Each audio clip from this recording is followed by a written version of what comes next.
7 prospects that can help their draft stock during the 2025 NFL Scouting Combine starting now. The NFL Draft is just 64 days away.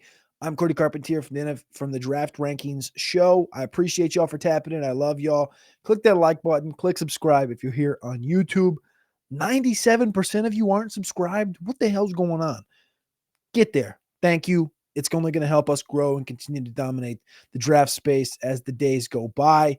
Also, if you're on podcast, thank you for doing that as well. Hopefully, this is a good listen on your day to work. Sub 10 minutes every single day. Tap in. We're here for you, the people, to get you prepared for the NFL draft, to get you prepared for your fantasy football drafts, to get you prepared for everything football centric. If you listen to every show between now and the NFL season, that'll be 180 shows continually talking about different players in the rookie class, the next year's class. You'll be the most prepared people in the world for the 2025, 2026, 2027. Hell, we might even talk about 2028, 2029. Booby Feaster from DeSoto High School in Texas just reclassified to the 2026 high school recruiting class. He's going to be a first-round pick in 2029. We'll talk about it someday on the show. That's a promise. Thank you, guys. Today, though, we're talking about the 7 prospects that can help their draft stock in 2025. First and foremost, we're going to start it with Nick Emmanwori from South Carolina. Nick Emmanwori is looked at as a defensive back, a prolific one at that. Right now, his current ADP over the NFL Mock Draft database is 34th overall. 19% of the time he's getting mocked into round 1, but it's not very consistent. If you go look at the database of people that are mocking him, it's a very fine group, and a lot of them are attaching him to the Minnesota Vikings. It's a rarity. We'll just put it that way, that Nick Emmanwori is getting put into the first round. But when you look at what Nick Emmanwori might do when the NFL Combine happens this coming week, Emmanwori may just blow the roof off of Lucas Oil Stadium.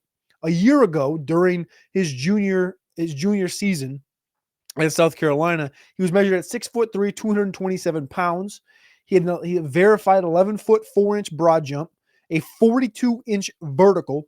He did 24 reps on the bench at 225 pounds. He squatted 565 pounds, and he was 20 years old at the time.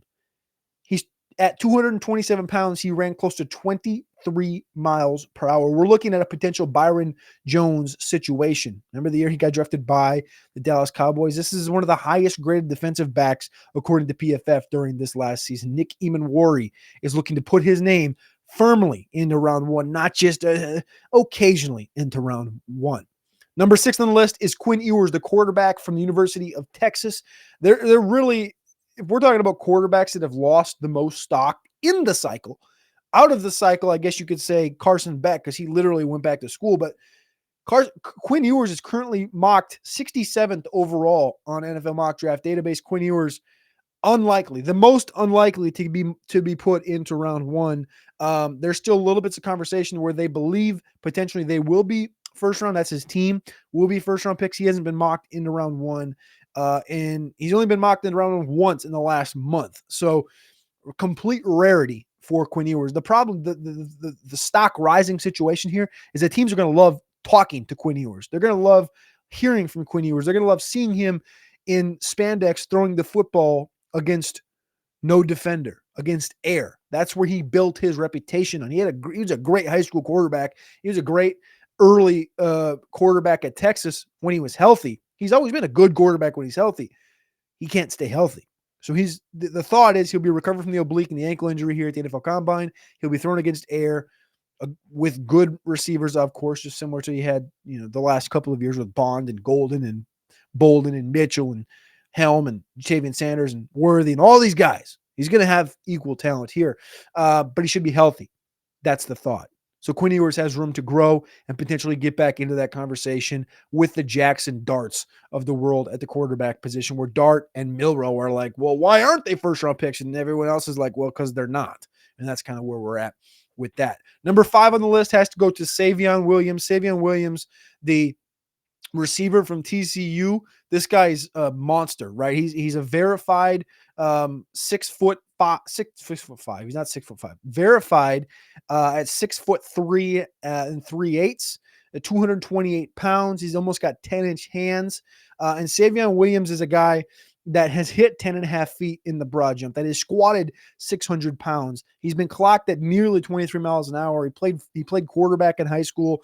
He played a lot of receiver at TCU, but also played a lot of running back. Very athletic player that has the opportunity to really skyrocket, I guess you'd say, as the NFL draft kind of circles around. He gained 10 pounds going into last season, and he's probably, if you look at him, he looks like he's around that 230 mark. I'll be very interested to see what he looks like on the turf at Lucas Oil. I'd love to see him do some of the running back drills, if I'm being completely honest with everybody here. Savion Williams right now on the NFL mock draft database is currently looked at around pick 81, which is right there in the early parts of the third round, or mid parts, I guess, of the third round, right on the Jack Besh, the Emory Jones, the Tej Johnson, Will Howard kind of range right now for mocks. Number 4, Carson Vincent. We're going to continue to talk about Carson Vincent. He's mocked right now 157th overall. He was at the Senior Bowl, of course. We talked about that on the first show here on the channel. Your boy carries the highest mock draft selection for Carson Vincent. Everybody else has him around round 5. I, of course, put him 31st overall to the Philadelphia Eagles. Yes, I know I'm overextending, but I'm trying to force that conversation to be had. Carson Vincent deserves that conversation to be had. This guy is a mammoth of an athlete, a mammoth of a human being. Again, people are going to see this athlete partake in the NFL Combine and they go, "Oh, he's an athlete." Because you look at the write-ups on Carson Vincent, and to be honest with you, I think a couple of them are wrong. So he's going to continue to climb. Kenneth Grant comes in at number 3, the defensive tackle from Michigan. Kenneth Grant, one of the top-rated freak athletes on Bruce Feldman's freak list this past year. Grant comes in. What was the number at that I just said? 6'3", 350 pounds for Kenneth Grant. He hit almost 19 miles per hour on the GPS. They're expecting him to be 360 pounds and run sub 5.0, which is rather good. So Kenneth Grant, a lot of room to grow because a lot of the conversation has been pressed towards his teammate Mason Graham, the defensive tackle from Michigan. But Kenneth Grant deserves all of the conversation. He's one of the most underrated defensive tackles in football and has been over the course of the last 3 years at Michigan. Number 2 on the list is going to be Isaiah Bond. Isaiah Bond from the University of Texas, formerly of Alabama. Quite simply, he's one of the receivers, or maybe the only receiver that was once looked at as a first-round guy that has fallen into the second round and completely not been talked about by anybody right now, is Isaiah Bond, the receiver from Texas, 5'11", 180, 185 pounds. The projection is he's going to come in and run super, super fast. If he comes in and does what I expect him to do, which is to run sub 4.34, 4.33, 4.3. I got him predicted for 4.30. If he comes into the NFL Combine and runs a 4.29, right? That's real. If he comes in and runs a 4.29, you can bet your bottom dollar Isaiah Bond will be a first-round pick. He was not healthy most of the year, but before the year, he was projected as a first-round pick. He's going to bounce right back into that one. Speaking of someone that was projected as a first-round pick, how about somebody that was projected as a top overall pick? That's James Pierce, the edge rusher from Tennessee. He comes in at number 1, 6'5", 245 pounds.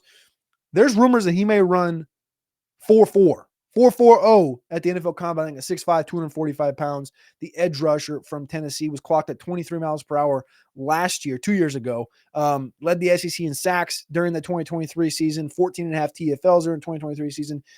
The results weren't quite on that level in 2024, but James Pierce has the ability to bounce back up into that top 15, top 12 area where he once was. Hurry up. Honorable mention, Sonny Styles, the linebacker from Ohio State. Listen to these numbers.